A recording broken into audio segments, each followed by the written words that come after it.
केंद्र सरकार ने मंगलवार को नई टीका नीति गाइडलाइन जारी की। इसके अनुसार राज्यों को अब स्पष्ट चेतावनी दी गई है कि यदि टीकों की बर्बादी हुई तो सप्लाई पर इसका असर पड़ेगा।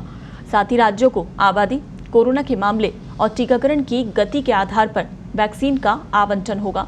नई नीति 21 जून से लागू होगी। नई नीति के अनुसार राज्यों को टीकाकरण केंद्रों पर ऑन साइट रजिस्ट्रेशन करना होगा। बुकिंग के लिए भी राज्य कॉमन सर्विस सेंटर या फिर कॉल सेंटर शुरू कर सकते हैं।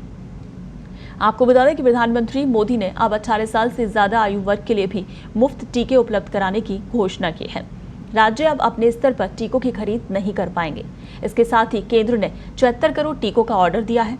31 जुलाई तक केंद्र सरकार को कोवैक्सीन की एक डोज पूर्व की भांति 150 रुपए में मिलेगी। इसके बाद नीति आयोग के सदस्य वीके पॉल की अध्यक्षता वाली कमेटी निर्माताओं के साथ चर्चा करेगी दामों पर। वहीं अब तक कोविशील्ड 300 रुपए और कोवैक्सीन 400 रुपए प्रति डोज के हिसाब से राज्यों को मिलती रही है।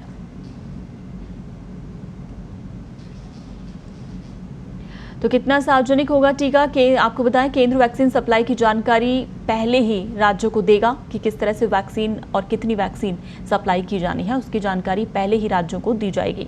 राज्यों को जिला स्तर पर सार्वजनिक करनी होगी वैक्सीन की उपलब्धता।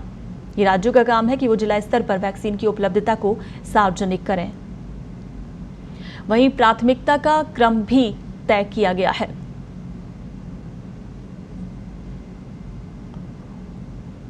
पहले फ्रंटलाइन वर्कर्स, फिर 45 प्लस वाले और उसके बाद 18 प्लस वाले, यानी ये प्राथमिकता रहेगी कि पहले फ्रंटलाइन वर्कर्स उसमें शामिल होंगे, फिर 45 प्लस वालों को और उसके बाद 18 प्लस वालों को ये टीके लगेंगे।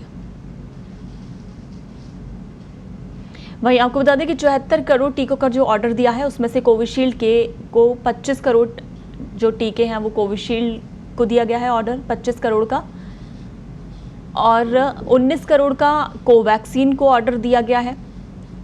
तो कोविशील्ड और कोवैक्सीन दोनों, और इसके साथ साथ बायोलॉजिकल ई को 30 करोड़ का ऑर्डर दिया गया है। तो इस तरह से टोटल 74 करोड़ टीकों का ऑर्डर दिया गया है। वहीं आपको बता दें कि कोवैक्सीन जिसकी कीमत 1410 रुपये होगी निजी अस्पतालों के लिए। इसके अलावा बात करें स्पुतनिक की रूसी वैक्सीन जिसकी कीमत 1145 रुपये है, यानी कि देसी वैक्सीन रूसी वैक्सीन से महंगी है।